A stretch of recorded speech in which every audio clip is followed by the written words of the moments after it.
श्रेणी की निकृष्ट बालिका थी। कभी समझ में नहीं आती थी पढ़ाई। ये आपने जो हम बच्चों से ये मत पूछो, हम बच्चों पे क्या गुजरी है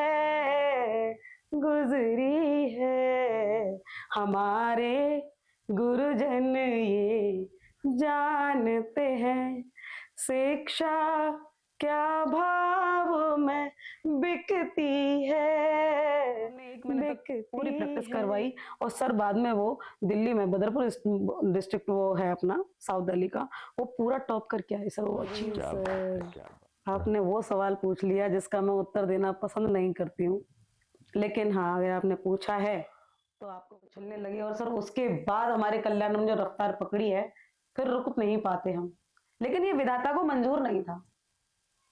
हमें नुक्कड़ नाटक का टेंडर मिला 19 दिसंबर को। उससे 10 दिन पहले ही कोविड का पहला केस भारत में आ चुका। जो चीजें है ना, ये शादी वास्तव में रात में बंद होनी चाहिए। किताब की कीमत दियो मम्मी, जो इस तरह कहते थे, मम्मी कॉपी दिलवा दो मैडम जी पढ़ाएंगे। जी जी जी जी, तो उनके लिए ना अब आपको ये सुनना ही चाहिए। हाँ तो सुनाइए स्वागत है साहब। इसमें आपका सब कुछ मिलेगा। क्यों? अच्छा। तेरी गली को छोड़ के जाना तो है नहीं, तेरी गली को छोड़ के जाना तो है नहीं। क्यों? क्योंकि दुनिया में कोई और ठिकाना तो है। यहाँ रूह का रूह से कोई करार है, तो उस पर मैंने कभी लिखा था कि जी जी जी जी, स्वागत है। रूह से रूह का कोई करार बाकी है। जी जी जी जी, रूह से रूह का कोई करार बाकी है। बेरहम था वो मगर फिर भी प्यार बाकी। ऑफ माय इंस्टीट्यूट, तो वो मेरे लिए एक सच्ची मानव सेवा होगी। बहुत बहुत धन्यवाद। बहुत बहुत शुक्रिया सर। नमस्कार दोस्तों, फिर से स्वागत है रविकांत मिश्रा के साथ। आज मैं आपको जिस शख्सियत से मिलवाना चाहता हूं, जिस शख्सियत से आपकी बात कराना चाहता हूं, वो शख्सियत ऐसी शख्सियत है जिससे मेरी मुलाकात अभी कुछ दिनों पहले ही हुई। मैं अपने व्यावसायिक कार्य से, प्रोफेशनल वर्क से मथुरा के पास एक जगह है नौ झील, मेरा वहां जाना हुआ। एक सामान्य प्रक्रिया थी, जैसे कि हम अक्सर हर जगह जाते हैं, तो वहां जाना हुआ। हमारे स्टाफ के सदस्य थे, तो वहां पर एक ऐसी अजीम शख्सियत से मुलाकात हुई जिसका, जैसे कहते हैं कि लोग कहते हैं कि मजमून भाप लेते हैं लिफाफा देखकर, यहाँ उल्टा हुआ। हमें न लिफाफा पता था न मजमून पता था। हम तो as a academic head of Guru Kripa career institute गए थे, सोचा था बच्चों से बात करेंगे, उनको एडमिशन लेने के लिए प्रेरित करेंगे। आईआईटी और मेडिकल में, जैसा कि आप सब जानते हैं, मैं पढ़ाता हूं, तो उसी से बात करने गए थे। लेकिन कहते हैं कि प्रतिभा को एक हद तक ही छुपाया जा सकता है, फूलों में बसी हुई खुशबू को कोई सहारे की आवश्यकता नहीं होती, वो हवाओं पर चढ़ के खुद ब खुद आपके पास आ जाती है। ऐसा ही हमारे साथ वहां हुआ। हमारे साथ वहां पर मुलाकात हुई अंजना अंजुम मैम से।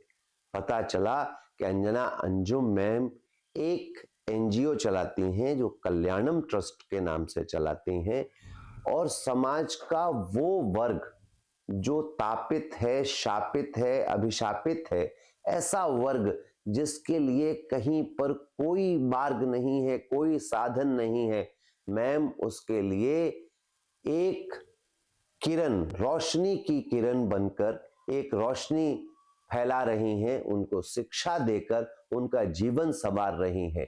क्योंकि शिक्षा एक ऐसा माध्यम है जो विद्वता देता है, और जब शिक्षा से विद्वता आती है तो विद्वता प्राप्त करने के पश्चात इस पूरे भूमंडल पर वो व्यक्ति कहीं पर भी रहे स्वयं सक्षम हो जाता है।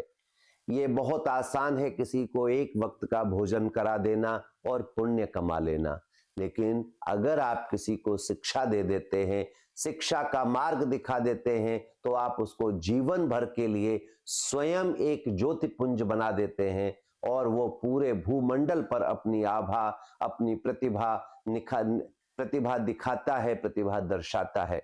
तो ऐसी हमारी अंजना अंजुम मैम जी जो हमारे साथ में हैं, इनसे हम बात करेंगे और इनके जीवन का जो दूसरा पहलू है, शिक्षिका होने के साथ साथ एक ट्रस्ट चलाने के साथ साथ ये बहुत मधुर कवित्री भी हैं, जो बहुत अच्छा गाती हैं, बहुत अच्छा लिखती हैं।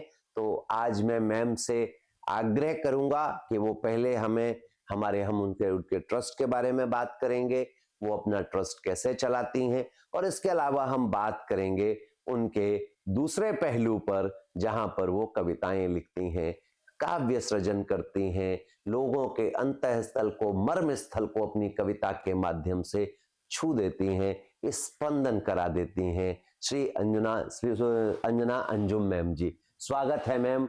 आज आपने अपना समय निकाला और हमें आपने समय दिया, इसके लिए आपका बहुत बहुत धन्यवाद। तो मैम, मैं चाहूंगा कि थोड़ा माइक सेट हो गया है। हाँ जी, तो मैम, सबसे पहली बात, आपको आगरा में स्वागत करते हुए मुझे बहुत हर्ष हो रहा है। बहुत बहुत धन्यवाद सर। और आपने इतनी सारी जो बातें बोल दी, वो तो मैं भी अपने बारे में नहीं जानती। नहीं, मैंने ये बातें नहीं बोली मैडम, मैंने तो सच बोला है, बाकी बातें तो आप जैसे भी आप समझे जी। तो सबसे पहले अंजना मैम, मैं जानना चाहूंगा कि आपका जो बचपन बीता है या आपका जो जीवन का प्रारंभिक काल है, उसके विषय में थोड़ा सा बात आप हमने बताएं। जी जी।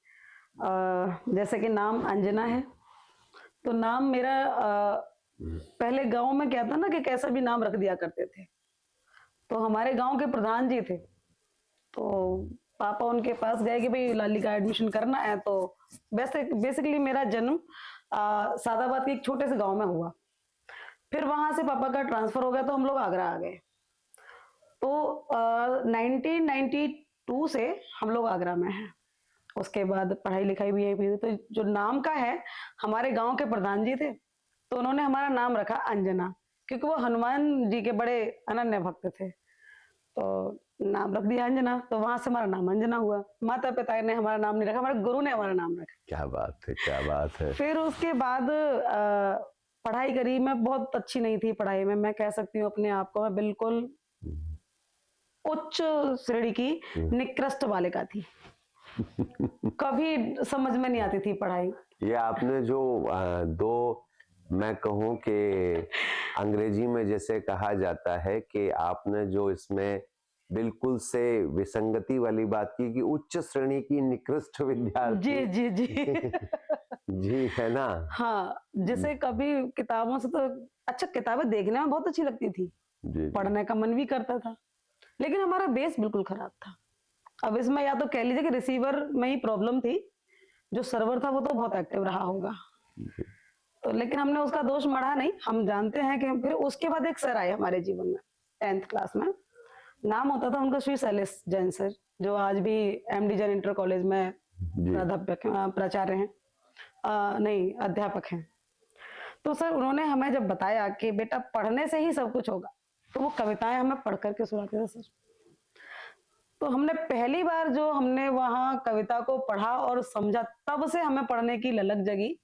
और 10th में पूरे कुनवाओं की लड़कियों को, लड़कों को, अपने पापा, ताऊ, चाचा सबको पछाड़ते हुए हम पहली बार पास हुए। 25 लोगों में पहली बार। जो पढ़ने का अगर इतिहास देखा जाए तो अपने पूरे कुनवा में हम अकेली लड़की थे सर। कुनवा में पहली लड़की थे जिसने 10वीं पास की, और कोई बहुत बड़ी परसेंटेज नहीं थी, मात्र 58%। अपने टाइम की अच्छी गुड सेकंड डिवीजन। अब बढ़िया छोरी पास हैगी, पूरे गांव में लड्डू बटे जी कि भाई छोरी पास हो गई साहब। तो ये वहां से मुझे उत्साह मिला सर पढ़ने का। उसके बाद फिर मैं रुकी नहीं। फिर उसके बाद एक वाक्य और होता है, पढ़ने की ललक और कब जगी, कि 10th का ही ये वाक्य है कि जब एक सर हुआ करते, नाम उनका मैं नहीं लूंगी, बहुत अच्छे सर थे हमारे। ट्यूशन के टाइम पे सबसे फीस ली जाती थी 150-200 रुपये। हमसे भी कहा उन्होंने, हमने कहा सर पैसा तो ना है, लेकिन उसके बाद उन्होंने मतलब कि पैसे ना है तो फिर हम पढ़ाते भी ना। वहां से ये इच्छा तीव्र हुई कि मुझे इंग्लिश सीखनी है। और 10th क्लास के बाद सर जो जीवन में परिवर्तन जो आया है वो 10वीं के बाद ही आया। मैं हिंदी बहुत अच्छी पढ़ने लगी, हिंदी में कविताएं लिखने लगी और पहला गीत लिखा मैंने उन्हीं सर को समर्पित। तो जरा अगर आपको ऐतराज ना हो तो वो गीत जो आपका पहला है उसकी चंद लाइनें अगर आप सुना सकें। मुकेश कुमार का एक गीत हुआ करता था, दीवानों से ये, ठीक है, इसी तरन्नुम पे हमने वो लाइन लिखी थी। बताइए। हम बच्चों से ये मत पूछो, हम बच्चों पे क्या गुजरी है हमारे गुरुजन ये जानते हैं, शिक्षा क्या भाव में बिकती है। क्या बात है। तो ये जो गीत मैंने आपने जो ये 2 लाइनों में जो आपने शिक्षा के व्यवसायीकरण पर जो तंज कसा है वो वास्तविकता में यथार्थ है। ये वो यथार्थ है कि जहां पर शिक्षा बिक रही है और यही कारण है कि कई प्रतिभाएं समय से पहले मर जाया करती हैं, वो दम तोड़ देती हैं क्योंकि उनको वो नहीं प्राप्त हो पाता जो उनको चाहिए। यदि ये गीत न लिखा होता तो शायद मेरी प्रतिभा दम घोट चुकी होती है। यदि उस समय के जो प्रबंधक महोदय थे जगदम्बा इंटर कॉलेज के श्री सीपी शर्मा सर, तो उन्होंने उस समय मेरी पूरे साल की फीस जब तक मैं वहां पर पढ़ी वो फीस मेरी माफ कर दी थी। क्या बात। बीच में इस प्रकार के भी ऐसे जरूर जब घना अंधेरा छाया हो, हाँ, तब कहीं न कहीं किसी ने दीप जलाया हो और उसकी रोशनी का आसरा आपने पाया हो जी तो आगे बात बढ़ ही जाती मैं है। आभारी हूँ उस समय की जब उन्होंने सर ने मुझे उस स्थिति में फीस माफ की। पूरे गांव में हल्ला हो गया, भाई लड़की की फीस माफ हो गई। उसने रो रो के गीत गाया, क्या गीत गाया। अब उसकी जो आगे की जो पंक्तियां थी ना वो सबको बिल्कुल टच करती थी। ये पहला गीत था। तो आगे की पंक्तियां आप सुना सकें तो। 2 ही ज्यादा याद नहीं है मुझे उसकी के मम्मी भी कमाने जाती है, पापा भी कमाने जाते हैं, कहने वाले ये कहते हैं ऐसे बच्चे क्या पढ़ते हैं। मैम मेरे रोंगटे खड़े हो गए हैं इस बात को सुन के, उस चीज को अनुभव करके, क्योंकि ईश्वर की कृपा से मैंने शायद इतना अभाव नहीं देखा है। हाँ, हम बहुत मध्यम वर्गीय निम्न मध्यम वर्गीय परिवार से हैं, लेकिन मैंने इतना अभाव नहीं देखा कि भाई फीस की वजह से हम ना पढ़ पाए या स्कूल ना जा पाए। और ईश्वरी की कृपा से हम ऐसे कुल में भी जन्मे कि अब इसे समाज की विडंबना कहिए या कुछ भी कहिए कि हमें इस प्रकार की कभी भी वो चीजें फेस नहीं करनी पड़ी। लेकिन जो लोग फेस करते हैं धन के अभाव में, जाति की वजह से या किसी कारण से, वो वास्तविकता में समाज पर सबसे बड़ा कलंक है। प्रतिभा किसी इस कारण से निश्चित तौर पर उसका दमन नहीं होना चाहिए। तो मैम आप जो ये बात कह रही हैं, मैं चूंकि खुद पिछले 25 वर्ष से शिक्षक हूं तो मुझे खुद इस बात पर अंदर से ऐसे लग रहा है कि ऐसा कैसे हो सकता है, कैसे लोग कैसे कर सकते हैं। तो ये आप जो काम कर रही हैं इसके लिए मतलब हृदय के अंदर से जो सम्मान मेरे मन में आपके लिए उत्पन्न हो रहा है उसे मैं शब्दों में बयान नहीं कर सकता। इसके बाद भी सर एक बच्चा एक चीज नहीं होती है इस तरह से। ये मैं जंप मारूं अगर उसके 10 साल बाद का, जब मेरी शादी हो चुकी थी जी, और मैं ऑलरेडी 2 बच्चों की माँ बन चुकी थी 2015-16 तक। तो 16 के बाद जो चीजें मैंने और फेस करी उसमें मेरे सामने ऐसे बच्चे आए, उसमें कुल, समाज, जाति कोई मायने नहीं रखता, बच्चा केवल बच्चा होता है। विद्यार्थी की कोई जात नहीं होती सर, वो केवल सीखना चाहता है। तो एक बच्ची थी हमारे पास, रिंकी महतो, कबड्डी की बहुत अच्छी शानदार प्लेयर, ठीक है। टूर्नामेंट के लिए उसको जाना था, जो कोच थे वो 350 रुपये उनकी फीस थी, बच्ची के पास नहीं थे।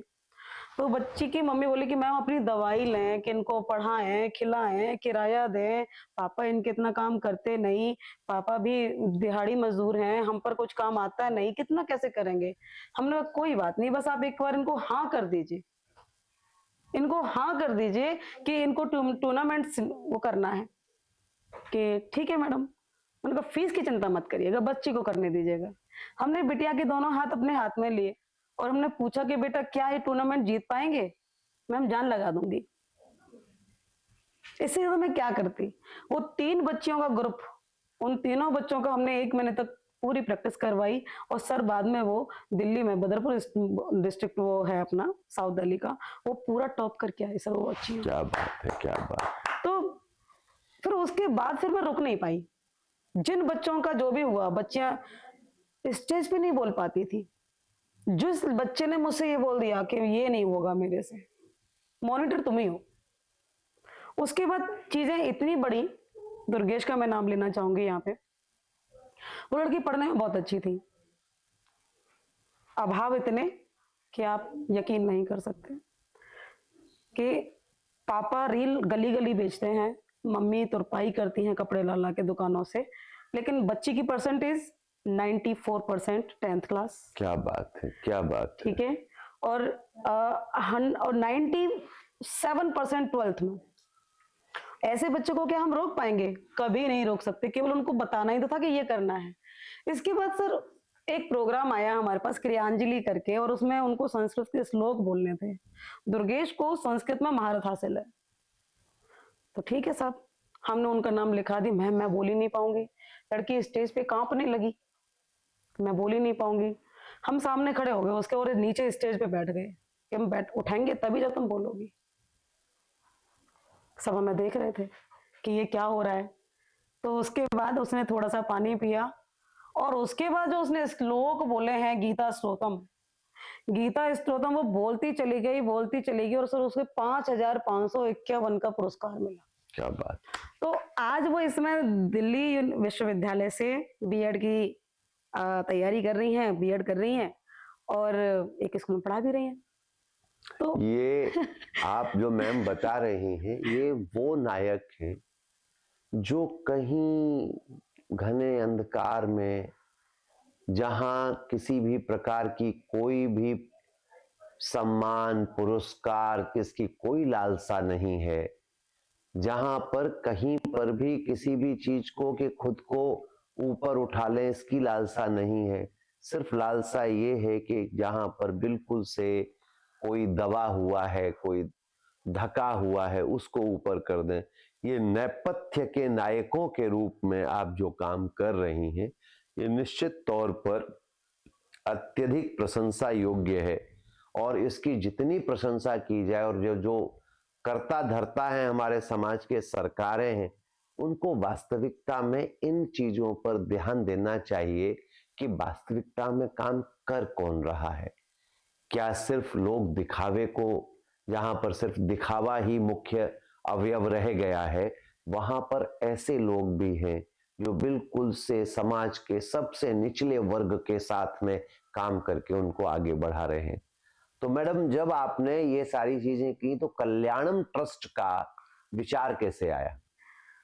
अरे सर, आपने वो सवाल पूछ लिया जिसका मैं उत्तर देना पसंद नहीं करती हूँ, लेकिन हाँ अगर आपने पूछा है तो आपको अवश्य बताएंगे।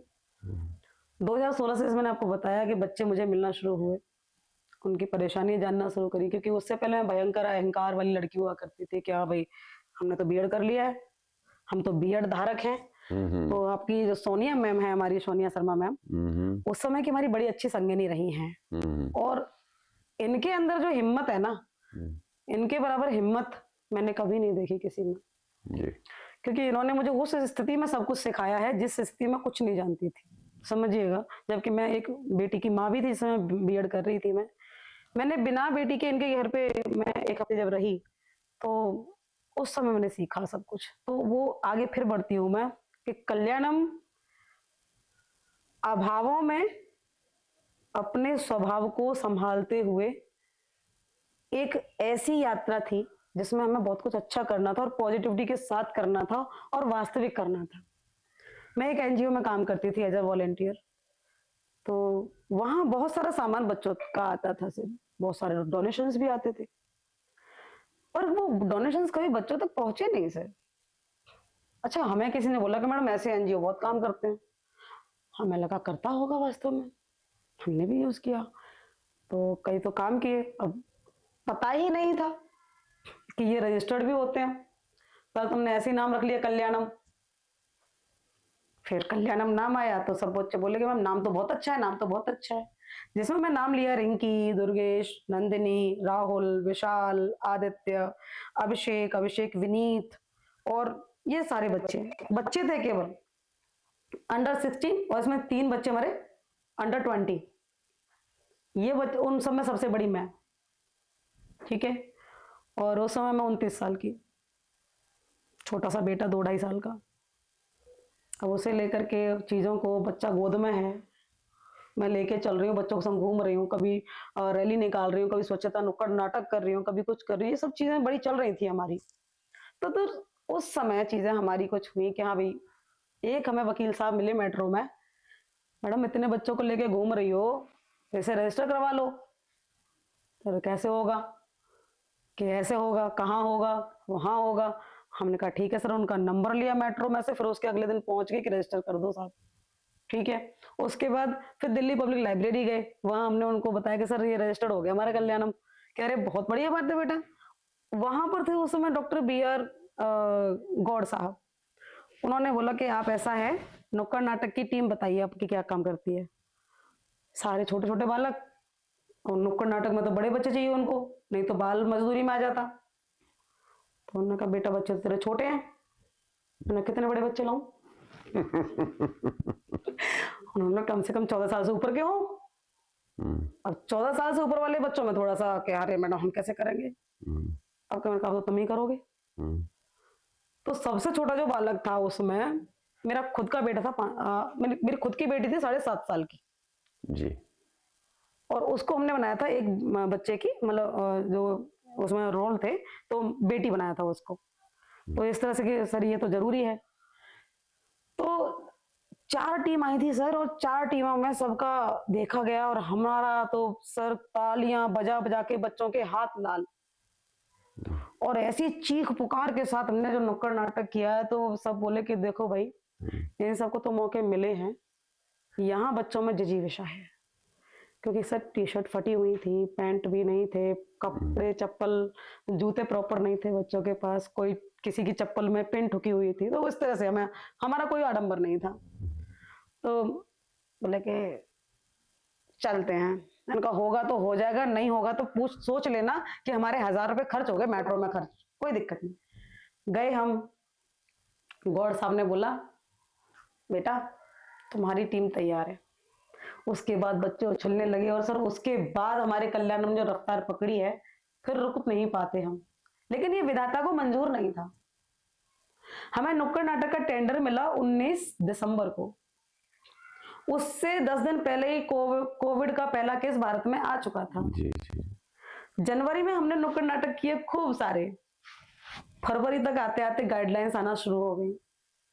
20 मार्च को तो पहला लॉकडाउन आ गया। 22 मार्च, हाँ 22 मार्च 2020। 22 मार्च 2020। और उससे पहले जो हमारा आखिरी नुक्कड़ नाटक जो हमने करा, वो करा था हमने 2 मार्च 2020। ओके। तब तक का जो पेमेंट आना था वो रुक गया, बच्चों तक व्यवस्था नहीं पहुंची। उसके बाद भी हम रुके नहीं सर। उसके बाद तो लोग हमें जान गए थे, ये अच्छा हो गया था। जी जी। तो लोग हमें पूरी, कोई परेशानी तो नहीं, तुम्हारे बच्चों को कोई समस्या तो नहीं, कोई परेशानी तो बताना अंजना, तुम बहुत अच्छा काम कर रही हो, रुकना मत, हारना मत। तो उसी समय हमारा BEO की परीक्षा थी सर। कोई बात नहीं, हम तीनों माँ बेटे मथुरा आए, और मथुरा 22 तारीख को पेपर था सर, और 21 तारीख की रात में 12 बजे लॉकडाउन लगा है। हाँ। वो समय हम भूलते नहीं है। हमारे पतिदेव दिल्ली थे, हम दोनों बच्चों को लेकर के वृंदावन में थे। ओहो। बिल्कुल लॉक हो गया सब कुछ। हम्म, बहुत परेशान। 10-12 दिन हम कैसे, रात में मेरे पति को वहां से निकाला हमने, झुग्गियों में से, गली में से निकाला, वहां कैसे कैसे करके बच्चों ने निकाला है वहां से, रात में 3:30 बजे। फिर वो यहाँ पर है सर, वो बहुत बड़ा भयंकर समय था। नहीं, मैं कल्पना कर सकता हूँ क्योंकि मैं उन दिनों भुवनेश्वर में था। जी। हालांकि पहली लहर थी तो बड़ा ऐसे लगता था उत्सव साहेब, सब कुछ बंद, सब कुछ बंद। जहां रोड्स पे जाम लगे रहते थे वो दो खाली है दो एकदम। एक घंटे के, वहां धूल उड़ रही है। हाँ। और भुवनेश्वर उड़ीसा की राजधानी, बहुत रश वाली जगह, मैं उसे महसूस कर सकता हूँ। इस वेदना में आपकी काव्य रचना हुई क्या कुछ? हाँ। तो उस वेदना वाली काव्य रचना को अगर आप सुना सके, कुछ गुनगुना सकें, क्योंकि आप एक सुरकंठा भी हैं और सरस्वती, माँ सरस्वती की तो आप पर है ही है, जो आपका आशीर्वाद है, माँ सरस्वती की कृपा है। इस वेदना में लिखी हुई अगर आपकी कोई ज्यादा याद नहीं है क्योंकि आपने अकस्मात ही मुझे सब कुछ बोला है, तो कैसे याद करती, लेकिन हाँ 2 पंक्तियां अवश्य सुनाऊंगी। जी। क्योंकि अंशी पापा मतलब मेरे पति देव दूर थे। तो उस समय लिखा कि 2 घड़ी के लिए मिल सको तो मिलो, क्या बात है। बात हो जाएंगी, राज खुल जाएंगे। क्या बात है। क्योंकि मिल पा नहीं रहे थे, बैठ पा नहीं रहे थे, दूर ही दूर था सब कुछ, परेशान हो गए थे, बच्चे भी परेशान थे। जी जी जी। 2 घड़ी के लिए मिल सको तो मिलो, बात हो जाएंगी, राज खुल जाएंगे। प्यार से बैठ कर और मनोहार से जिंदगी के सबक सारे मिल जाएंगे। क्या बात है, क्या बात है, क्या बात है। तो वो सब था, अच्छा था। और फिर नौझील में कैसे शुरू हुआ? नौझील ससुराल है मेरा जी। और पर्दा प्रथा आज भी कूट कूट के भरी है वहाँ। अच्छा, ये आपने चूंकि पर्दा की बात की, हाँ। तो हालांकि विषय मेरा रसायन विज्ञान है, हाँ। पर मेरा बहुत इंटरेस्ट इतिहास में है, हिस्ट्री में है। जी जी। मैं भारतीय इतिहास को जब देखता हूँ तो भारतीय इतिहास में मतलब मेरी बहुत अल्प समझ है, क्योंकि मैं उसका विद्यार्थी नहीं रहा हूं, मेरा शौक रहा कि जब भारत में आक्रांता आ गए और आक्रांता संपत्ति लूटते थे, संपत्ति के साथ साथ एक तरीके से कहें कि स्त्रियों को भी सिर्फ संपत्ति ही माना गया। संपत्ति ही थी, संपत्ति। हाँ बिल्कुल। स्त्री को कभी भी एज अ इंसान ट्रीट नहीं किया गया आज तक। अब तो खैर फिर भी काफी स्थिति सुधरी है, लेकिन ये हजारों साल ऐसा रहा कि जहाँ स्त्रियों को संपत्ति है, जहाँ पर, और स्त्रियां सौंदर्य का प्रतीक है, और कोई भी व्यक्ति जो थोड़ा सा भी शक्तिशाली है वो सौंदर्य को अपने आधिपत्य में रखना चाहता है। तो जहाँ पे देखा अच्छा सौंदर्य, तो भाई वहां से बालिका को अपहरण कर लिया, बलात् उठा लिया, जबरन ले गए। तो मुझे लगता है संभवतः है कि सौंदर्य को ढकने के लिए, ये सौंदर्य किसी की नजर में ना आ जाए, वहीं से ये पर्दा। और मैं इसका सम्मान करती हूँ सर। इसमें सम्मान या असम्मान वाली बात नहीं है। मैं ये कहता हूँ कि कोई भी चीज जब होती है ना, तो उसके होने का कोई न कोई कारण होता है जी। और वो होने का जब कारण खत्म हो जाता है और फिर भी होती रहती है, तो फिर वो क्या है, बेवकूफी लगती है, आडंबर लगता है, फिर पाखंड लगने लगता है। मैं चूंकि जैसे जोधपुर रहा हूं, वहां पे दिन में धूल भरी आंधी चलती है, गर्म आंधी चलती है। अब वहां पे कोई चेहरा खोल कर धूप में चले तो बेचारा मुंह जले। बिल्कुल।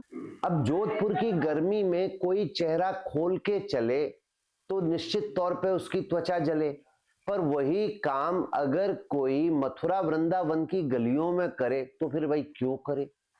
लेकिन अगर वो मथुरा वृंदावन की गलियों में भी करे तो निश्चित तौर पर वो पाखंड धरे। अब ऐसा पाखंड, अब यही जहां कारण नहीं है लेकिन यही शायद हमारे समाज का, यहाँ समाज में या व्यक्तियों की वो है, व्यक्तियों की समझ और मानसिकता है कि यहाँ कारण से ज्यादा परंपरा और कारण से ज्यादा कार्य को महत्ता दे दी जाती है। रात में शादियां होने का चलन क्यों था, उसके अपने ऐतिहासिक कारण है, लेकिन आज भी बहुत सारे संसाधनों का व्यय होता है, रात में शादियां होती हैं, जबकि रात में शादी होने की कोई आवश्यकता नहीं। बिल्कुल। मैं इस बात के लिए निश्चित तौर पर एक मुहिम चलाना चाहता हूं कि भैया रात में शादी मत करो। बस क्यों करो? अनावश्यक सारे मेहमानों को पकाओ, बहुत सारा धन व्यय करो, उससे बेहतर है दिन में शादी कर लो ना, समस्या क्या है? मैं बीच में आपको रोकना चाहूंगी। तो आपने देखा ही था कि अभी बीच में कवि सम्मेलन रात में हुआ करते थे। जी जी हमने बहुत से ऐसे अच्छे अच्छे कवियों को खो दिया जी जिसकी क्षति, जिसकी कमी हम कभी पूरी नहीं कर सकते। इसीलिए कवि सम्मेलन रात में बंद हुए। जी। अब कवि सम्मेलन हमारे रात में नहीं होते हैं, है ना। अब इसीलिए शादियां भी ना, जब शादियां हो जाती है ना, उसके बाद की जो जागने की जो वो है ना, उसकी वजह से बहुत सारे एक्सीडेंट हम देखते हैं अखबारों में कि शादी में से लौट रहे थे, शादी में से लौटते वक्त ये हादसा हुआ। तो ये जो चीजें है ना, ये शादी वास्तव में रात में बंद होनी चाहिए। रात में धन और समय दोनों की बर्बादी है, वो कोई उसका कोई महत्व नहीं है। मैं कहती तीनों का बर्बादी है, तन मन और धन। बिल्कुल सही बात है। तो हम जैसे जो परंपरा की बात चल रही है, नौ झील पे आते हैं। नौ झील में आपने जो वापस से एक शिक्षा की अलख जगाई है, अब आप उसके विषय में हमारे दर्शकों को थोड़ा सा बता दें। देखिए, नौ झील हमारे मथुरा का ब्लैक जोन है, बिल्कुल डार्केस्ट जोन है, जहां पर सुविधाएं बहुत देर में पहुंची, ऐसा मुझे लगता है। सत्यता भी लगभग यही है क्योंकि मैं वहां रह रही हूँ। ठीक है, कभी भी कोई अधिकारी जब वहां जाता है तो भाई ज्यादा दिनों तक वहां उनको, क्योंकि जब कभी किसी को काला पानी की सजा मिले तो वो नौ झील में चले, ये चीज होती है। नौ झील में सर मैं आपको अपना पर्सनल अनुभव बताती हूँ। जब मैं 2020 में कोविड की दूसरी वेव में आई, वहां मुझे लगा कि यार यहाँ नहीं हो पाएगा, बहुत समस्या है यहाँ। तो लोग एक दूसरे से बात ही करना पसंद नहीं करते। फलाने की बहू ज्यादा बोले, फलाने की बहू मोना ढके, फलाने की बहू तो ऐसी स्कूटी चलावे। तो ये जो चीजें थी वो बड़ी लगती थी यार, अब क्या करूं। पर हमने अपनी सासू माँ से, हमारी सासू माँ बहुत अच्छी थी, सासू माँ हमारी बोली कि नहीं बेटा, अच्छे काम जब करते हैं ना तो रुकावटें आती हैं, आप करो, आप बहुत अच्छा काम कर रहे हो। फिर पतिदेव की भी अनुमति थी कि हाँ भाई आप करो, निश्चिंत रहो मेरी तरफ से। तो सबसे पहले हम अपने घर में ही शुरू करा, बच्चों को पढ़ाना शुरू करा। बात ये थी कि जैसे कोई तीज त्योहार आता था ना, उस समय मैंने उसको सेंटर का नाम दे दिया। मेरे सेंटर की बड़ी अच्छी वो रौनक हो जाती थी कि अच्छा ये वाला प्रोग्राम है, अरे मैडम जी हम करेंगे हम करेंगे। सर आप यकीन नहीं मानोगे कि विद इन 3 मंथ्स में मेरे पास 45 बच्चे आ गए, 45 स्टूडेंट्स होना, वो भी गांव में, जो जिस टीचर को कोई जानता ही नहीं है। एक नई मास्टर नहीं आई है, दिल्ली से आई है ना। ये जो चीज थी, ये जो उनका जो था स्वभाव, अरे और आज भी ना सर पूरे नौ झील में मैम जी बोलते हैं लोग मुझे, मैम जी।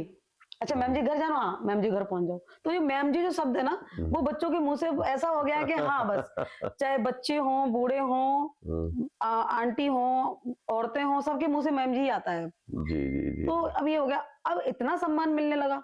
जो बच्चे पढ़ते नहीं थे वो भी आने लगे, जिनको किताबों से नफरत थी, किताब की कीमत दियो मम्मी, जो इस तरह कहते थे मम्मी कॉपी दिलवा दो मैडम जी पढ़ाएंगी। तो ये अच्छा लगा सर मुझे। नौ झील में अब ये है कि हर एक स्त्री जिसको मैं जानती हूँ वो एक नया काम करना चाहती है कि यार मैम के बाद साथ बैठ जाओ तो चीजें अच्छी होती हैं। वो 45 बच्चों ने मुझ में ऊर्जा भरी। अच्छा ये भी मंजूर नहीं था कुदरत को, जिस समय 45-50 बच्चे थे, अक्षमा थी, 3-4 महीने हुए, तो अप्रैल में मुझे अचानक, मैं बहुत बढ़िया एकदम प्रोग्राम करके सोए हम लोग कि हमने कहा कि 14 अप्रैल आ रही है और इस बार ना नौ झील में एक अच्छी सी रैली निकालेंगे और तुम बाबा साहब के विचारों को बोलना सबके सामने। बच्चे बिल्कुल तैयार, तैयारी पूरी, एक नुक्कड़ नाटक तैयार कि एक कोने पे चामड़ चौराहा है हमारे यहाँ पे कि वहां हम नुक्कड़ नाटक करेंगे। बच्चे बिल्कुल तैयार, कुदरत को मंजूर नहीं। 10 तारीख early in the morning something 5:30 बजे मुझे पेट में दर्द हुआ और वो होता ही चला गया। घर पे कोई भी नहीं। आप यकीन मानिए कि केवल 1 साल के अंदर ही, मतलब 1 साल तो नहीं कह सकते, 6-7 महीने के अंदर ही लोकप्रियता इतनी हो गई थी कि मेरे परिवार के लोग नहीं थे मेरे पास, लेकिन मेरे पड़ोसी मुझे हॉस्पिटल लेके गए थे। सेकंड वेव, सारे हॉस्पिटल बंद, एंट्री नहीं थी। फिर भी एक जानकार ने बताया कि वहां लेके जाओ, और सरस अल्ट्रासाउंड कोई जगह है, उन्होंने बोल दिया कि 3 महीने में अगर इनका ऑपरेशन नहीं होता है ये मर जाएंगी। मैं उससे पहले कोई बीमारी नहीं मुझे, ये क्या हो रहा है। तो पतिदेव जब तक पहुंचे तब तक कि भाई अब विद इन 1 आवर में इनको करना है, तो पता चलता है कि भाई हमें गैंग्रीन सिस्ट था हमारे। ओहो। 750 ग्राम की गैंग्रीन सिस्ट ओहो। स्टमक से। तो भाई कभी कुछ पता नहीं, कभी कुछ नहीं हुआ। तो सर वो एक इंसिडेंट हुआ। उसके बाद 6 महीने तक बोल दिया कि भाई कुछ काम नहीं करेंगे आप।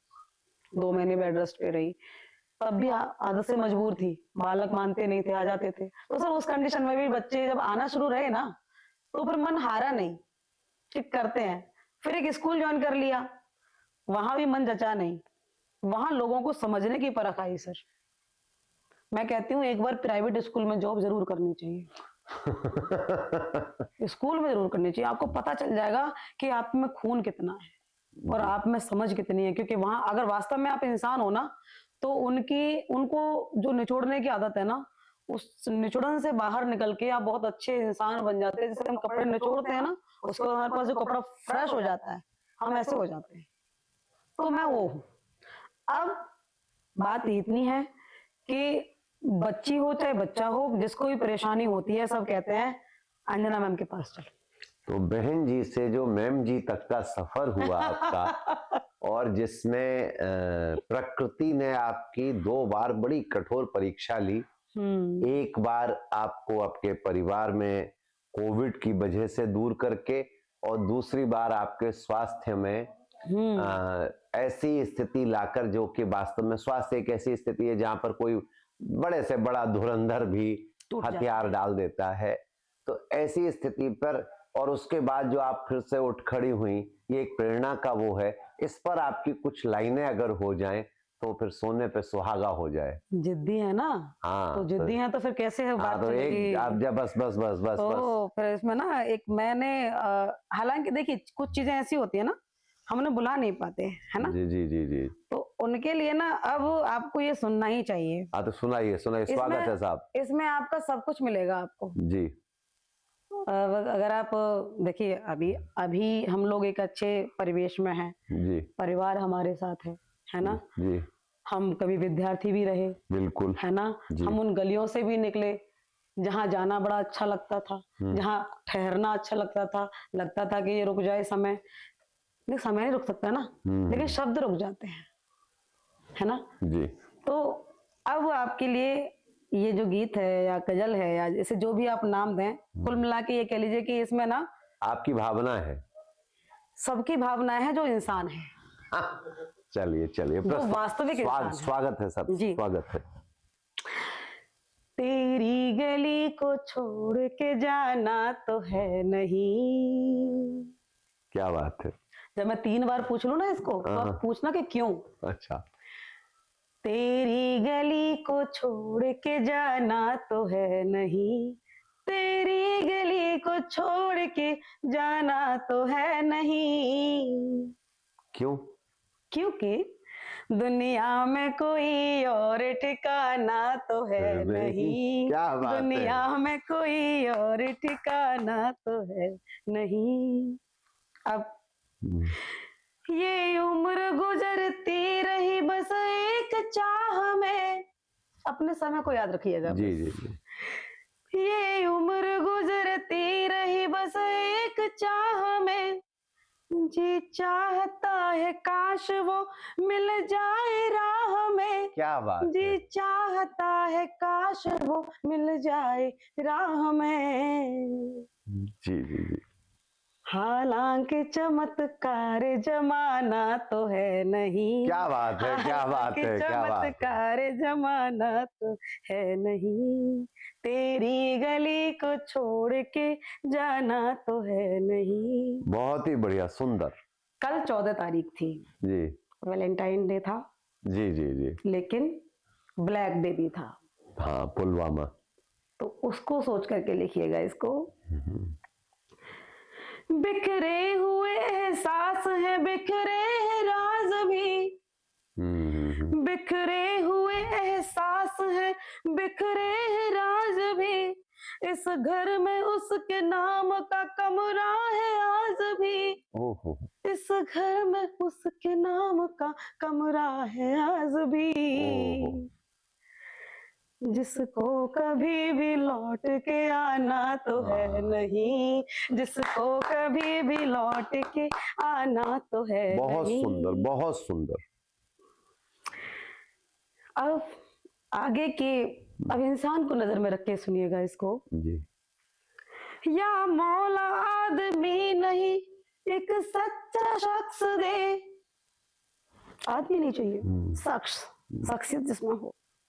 या मौला आदमी नहीं एक सच्चा शख्स दे, शायद वो रहम खा के मेरी जान बख्श दे, शायद वो रहम खा के मेरी जान बख्श दे। लेकिन कातिल है कोई दोस्त पुराना तो है नहीं, क्या बात है। कातिल है कोई दोस्त पुराना तो है नहीं, तेरी गली को छोड़ के जाना तो है नहीं। बहुत ही सुंदर। एक और अंतिम जो है ना, जी जो इंसान रोने लगते हैं ना, उनके लिए ये है। जी। और ध्यान से इसको देखें कि जब भी तुम्हें देखा लगे हो तुम कमाल के, ठीक है, ये खूबसूरती का है, खूबसूरत, खूबसूरत जी। कि जब भी तुम्हें देखा लगे हो तुम कमाल के, अशकों को जरा खर्च करो देखभाल के, क्या बात है। अशकों को जरा खर्च करो देखभाल के। अब पूछिए क्यों? क्यों? क्योंकि जी, आंखों के पास कोई खजाना तो है नहीं। क्या बात है, आंखों के क्या बात पास है। कोई खजाना तो है बहुत ही नहीं, सुंदर, बहुत सुंदर। तेरी गली को छोड़ के जाना तो है नहीं। बहुत ही सुंदर मैडम, बहुत ही सुंदर। आपने जो एक ये कविता के भाव, कविता के माध्यम से जो भाव प्रेषित किए हैं, और जिसमें एक सामान्य व्यक्ति, एक जो बहुत ही कोमल हृदय की कोमल हृदय का व्यक्ति है, उसके दिल के जो तार हैं उनको जो आपने झंकृत किया है, वो अपनी भूतकाल की बीथिका में से जिस प्रकार से भ्रमण करके निकला है वो अद्भुत है। और इसके साथ में जो कि लौट के आना तो है नहीं, चमत्कार होना तो है नहीं, चमत्कार नहीं है लेकिन फिर भी दिल में कहीं ना कहीं एक आस है कि शायद कहीं काश वो आ जाए, कोई मिल जाए।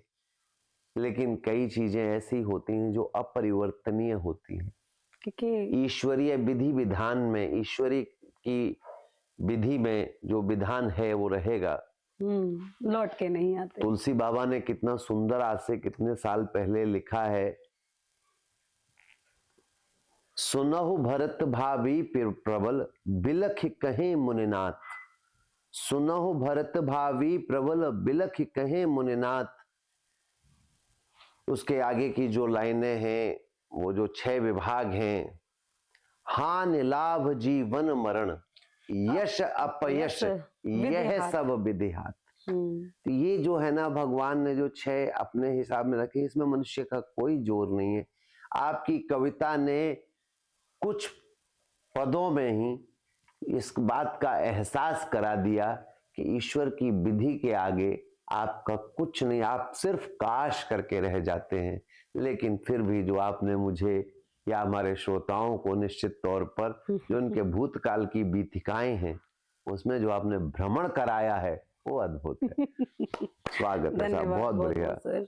बहुत बढ़िया। तो और आपको आपके काम जो आप कर रही हैं उसके लिए बहुत बहुत शुभकामनाएं। चूंकि आज समय आपसे बहुत कम मिल पाया है मुझे, क्योंकि अभी आपको संभवतः वापस नौझील भी जाना है, लेकिन आज मैं जी आपसे एक वादा लेना चाहता हूँ जी जी जी। कि आप आगरा आएंगी हाँ और हम मतलब 2-3 घंटों का, क्योंकि समय वो भी 2-3 घंटे कम रहेंगे आपके साथ, हम एक आपके बच्चों के लिए और आपके साथ में कोई ऐसा कार्यक्रम करेंगे। आप अपने जितने भी बच्चे हैं उनको लेके आइएगा, उनके लिए भी एक पिकनिक हो नहीं, जाएगी। उसके लिए इंतजाम आपको करना होगा, क्योंकि नहीं, मैं बिल्कुल कंगाल नहीं, कंगाल हूँ। नहीं, नहीं, क्योंकि नहीं, मेरे एनजीओ को सबसे बड़ी बात यह है सर, जी। कहीं से ना हम नहीं, किसी अगर से मैं कुछ लेते आपको नहीं। नहीं, अगर मैं आपको ये कह रहा हूँ तो ये विचार करके कह रहा हूँ कि आपके बच्चों की बढ़िया पिकनिक हो जाएगी और अवश्य हमारी और आपकी एक अच्छी मुलाकात हो बात जाएगी। और मुलाकात हो जाएगी। तो बहुत बहुत इसमें धन्यवाद आपका। आप अंत में कुछ कहना हाँ चाहती हैं? बिल्कुल, अब जी, देखो, अब रहेगा तो नहीं करूंगी, जी, क्योंकि भविष्य के लिए तो मैं और आप है नहीं, जी, है ना, जी, लेकिन हाँ, चीजें जो है ना वो बाकी रहेंगी। जी, तो एक समय था कि लिखा था कुछ, तो जी, इसके लिए ना अब ये जो है, ये रवि सर एक नाम है, जी, रविकांत मिश्र जी एक नाम है, जी, लेकिन अभी जब दो इंसान बात करें ना, वहां रूहें बात कर रही होती जी, है ना। तो यहाँ रूह का रूह से कोई करार है, तो उस पर मैंने कभी लिखा था कि जी, जी, जी, जी, स्वागत है। रूह से रूह का कोई करार बाकी है, जी, जी, जी, जी, रूह से रूह का कोई करार बाकी है, बेरहम था वो मगर फिर भी प्यार बाकी है, लाख मुद्दत हुई दीदार नहीं हो पाया, चले भी आगे एक इंतजार बाकी क्या है। बात है, क्या बात है, क्या और बात है। चलते चलते यही बोलूंगी आपसे जी, कि चांद तारों पे हक जताने की तैयारी है, जी, हल्के में कुछ भी नहीं है, कि चांद तारों पे हक जताने की तैयारी है, स्वार्थ में डूबे हैं और क्या गजब खुमारी है। जी, और मैं अपने लिए कहती हूँ कि सारी दुनिया को संभालूं, संभालूं खुद को भी, जी, सारी दुनिया को संभालूं, संभालूं खुद को भी, मैं बेटी हूँ, मेरी कुछ ज्यादा जिम्मेदारी है, जी, जी, जी, मेरी जी, कुछ ज्यादा निश्चित, जिम्मेदारी निश्चित। है। बहुत बहुत धन्यवाद सर। और आपके इस पॉडकास्ट में आपने मुझे आमंत्रित किया। मैं आज वास्तव में बताऊं तो मुझे देख करके कोई कह नहीं सकता कि मैं कभी डिप्रेशन में रही होंगी, लेकिन आज मैं कह सकती हूँ कि मैं कभी डिप्रेस्ड नहीं थी। और हाँ, एक बार इंसान को डिप्रेशन में जाना चाहिए, नया इंसान निकल के आता है। जी, और जी, मेरा जी, ये नया जन्म है। जी, आज मैं सुबह सुबह जब गाड़ी में बैठी थी ना, जी, मैंने अपनी बिटिया से कहा, मैं बेटी, आज वो समय लौट कर आ रहा है, जिस रास्ते को ईश्वर ने यहाँ तक के लिए रोका था ना, उसने नया द्वार खोला है और आज हम एक नई दुनिया में प्रवेश कर रहे हैं। और मुझे वास्तव में जो अनुभव हो रहा था, जी, जी, सिक्स सेंस मेरा जो काम कर रहा था, जी, वो सारे ज्ञानेंद्रियों का जो प्रभाव था वो यहाँ पे आके सदृश मेरे सामने है। आपने उसको चरितार्थ किया, जी, मेरी जी, कल्पना को एक बहुत बड़ा विस्तार दिया, जी। उसके लिए बहुत बहुत बहुत धन्यवाद सर, कल्याणम परिवार की आप ओर से। जो काम कर रही हैं ना मैम, अगर उसमें हम छोटा मोटा कुछ भी योगदान कर पाएंगे, being a teacher, being a administrator of my institute, तो वो मेरे लिए एक सच्ची मानव सेवा होगी। बहुत बहुत धन्यवाद। बहुत बहुत शुक्रिया सर आपका। नमस्कार।